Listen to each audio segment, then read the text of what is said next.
Okay, so in front of us is a PS4 Pro. This is the very nice Star Wars Battlefront edition, and unfortunately is broken. So it's currently plugged in, and despite the fact that it's plugged in, if we try to press the power button, nothing happens. So let's go ahead and take it apart and see what's wrong. Okay, as you can see, I have the PS4 disassembled.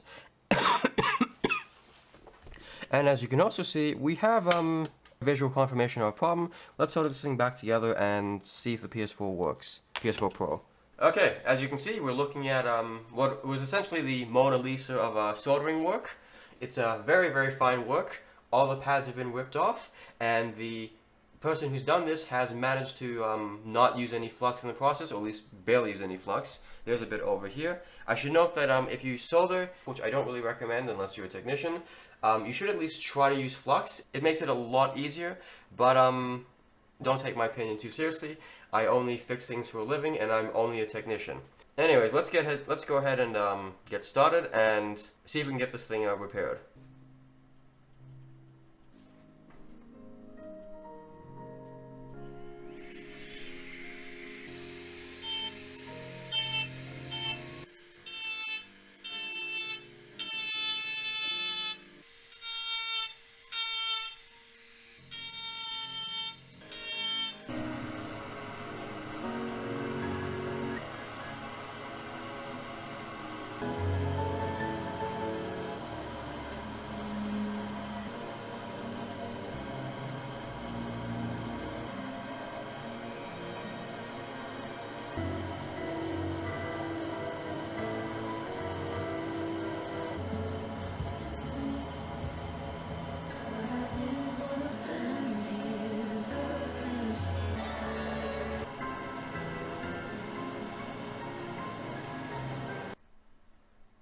Okay, as you can see, we are more or less done. Every pin is attached to the correct veer or pad. But before we go on with the repair, let's just first confirm that it is actually good with continuity mode.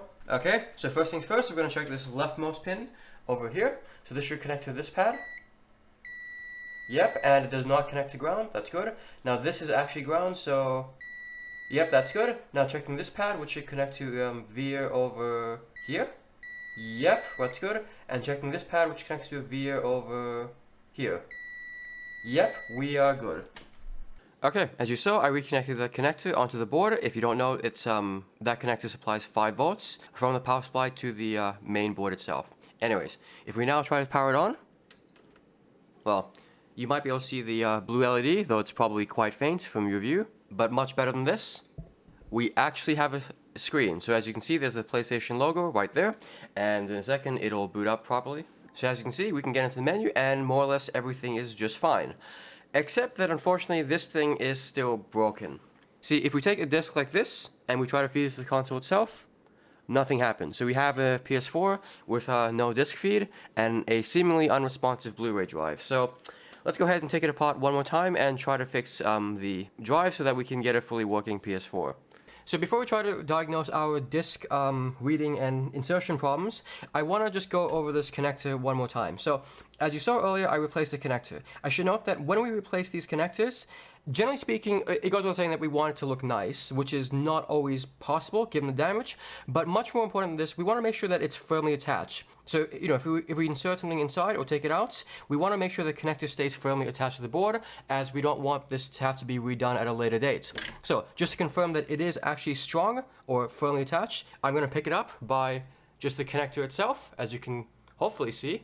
And even if I move it up and down, holding the entire board's weight, you notice that it is actually firmly held into place and it is not ripping off, which tells me that yes, my soldering job was just fine and that this will stay here for quite a while.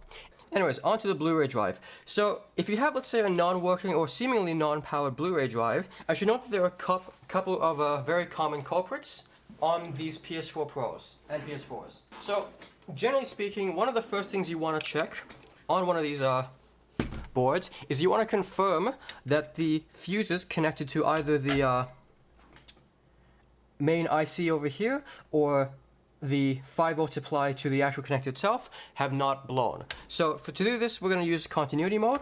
Here we go. So anyways, there are 3 main fuses that we're going to check. So there are 2 over here this one, and this one, as well as this big one over here. So we're gonna start with the big one as that's easiest. And as you can see, that fuse is likely just fine. Now we want to check these two little fuses over here. So this is one up top, which is fine, and then there's one at the bottom over here, which, as you can see, is blown. So if we check this in resistance mode and get an actual resistance reading, you'll notice that we have 3 mega ohms and rising, which is way too high for a fuse. If you don't know, this fuse is responsible for delivering, supplying, I should say, 5 volts to both the connector over here at the this large track that you can hopefully see pretty well on camera, as well as 5 volts to this component over here. Anyways, let's go ahead and replace this fuse, and then we should be good. Okay, so once again, I've managed to screw up the audio in my microscope clip, so I have to do a voiceover. So the fuse in question that's blown, as you saw, is the one at the bottom. So I should note that I'm not exactly sure what model this fuse is. I believe, and I could be wrong here, but I believe it's an 0435001.krhf. It'll be printed on the screen. And as far as I know, the correct fuse replacement is supposed to be an 0402 1 amp 32 volt fuse, which is what I'm of course using as my replacements here. Anyways, as you can see, I've replaced the fuse at this point, so we should be more or less good to go. I should note, when you have a blown fuse, you want to check for a short on either side of the fuse itself, just in case the fuse was actually killed by a short and hasn't just died naturally with age. But I can tell you that I did this off camera and that it is not short whatsoever, and it is actually just a dead fuse. Anyways, with that replaced, let's go ahead and put the thing back together and hopefully see the PS4 in all of its glory. Okay, as you can see, I have the PS4 Pro more or less fully assembled and ready to test. However, we have one thing left to do. That's 1 hole filled with rubber feet, and that's 2. Okay, as you saw, I replaced the fuse in the PS4 that connects 5 volts to the Blu-ray drive. If we now power it on and try to insert a disc, like such,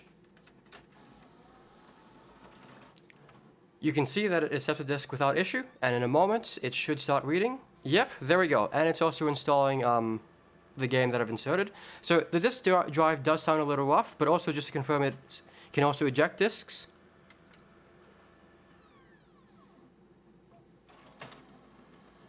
So yep, it worked without issue. Anyways, let's go ahead and run a game, and then we'll be done.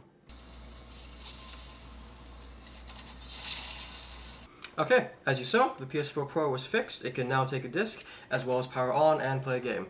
So if I had to guess, I would say that with this particular PS4 Pro, what likely happened was the fuse that we replaced died, and when it died, the owner decided to take it apart, thinking that they could fix it, and then they proceeded to rip off the connector. This is basically most custom repair attempts in a nutshell. Anyways, if my videos on my channel have helped you out, consider subscribing to me on YouTube, or telling a friend about me if you know a friend with a broken electronic. While I am primarily known as a graphics card specialist, I do look at things that are not graphics cards, as I find them kind of fun actually. For example, on top of this PS4 Pro, we have an Xbox Series X, or at least one of the boards, and unfortunately a bit of a hole, as you can see. It had to be drilled into due to the fact that it caught fire. And hopefully it'll be a fix, though I'll be honest, the hole is pretty large.